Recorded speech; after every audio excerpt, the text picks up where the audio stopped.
আমি একটা অ্যাডভাইস করব যে স্ল্যাবটা না করার জন্য।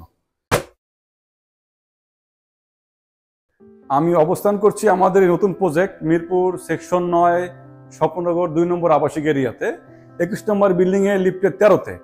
তো আমরা প্রতিনিয়ত ইন্টেরিয়র কাজ করার সময় বিভিন্ন প্রবলেম ফেস করি, যে প্রবলেমগুলো কিন্তু আসলে বিভিন্ন কারণে থেকে যায়, এগুলোকে সলভ করা হয়। তো সলভটা আমরা কিভাবে করি বা কোন ওয়েতে করলে বেটার হয় সেটা নিয়ে আজকে আলোচনা করব। যেমন আমি অবস্থান করছি লিভিং রুম।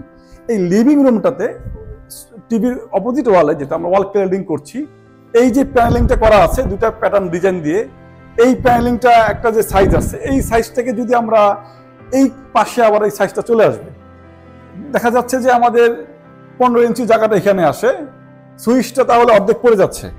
তাহলে দুইটা ডিজাইনের মধ্যে যখন সুইচটা পড়ে যায় তখন কিন্তু দেখতে এটা ভালো লাগে না। তো এটাকে আমরা কি করছি, এটা আমরা আপনাদেরকে ফিউচারে দেখাবো। দেন এই যে একটা সুন্দর একটা ফ্ল্যাট, এই সুন্দর ফ্ল্যাটের মধ্যে আসলে কি এই বেসিনটা যাচ্ছে, বা আসলে কি এই টাইলসটা যাচ্ছে, এই কমন বেসিনটা?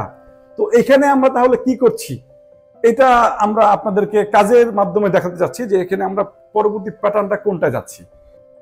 এই যে কিচেনটা যে আমরা কন্টিনিউয়াস, আমরা স্পেশালিস্ট বাংলাদেশে। তো এই কিচেনের ক্ষেত্রে আমি যারা এখনো কিচেন কমপ্লিট করেননি তাদেরকে আমি একটা অ্যাডভাইস করব যে স্ল্যাবটা না করার জন্য। স্ল্যাবটা করলে কিচেনের জায়গা নষ্ট হয়, সৌন্দর্য নষ্ট হয়। তাহলে আমরা এটাকে কি করব?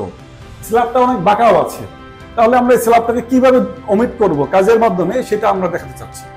অর্থাৎ আপনাদেরকে বলবো এই প্রবলেমগুলো আমরা কিভাবে সমাধান করে কাস্টমারকে প্রজেক্টটা আমরা হ্যান্ডওভার দিচ্ছি, সেটা দেখার জন্য আমাদের পেজের সাথে থাকুন। ধন্যবাদ।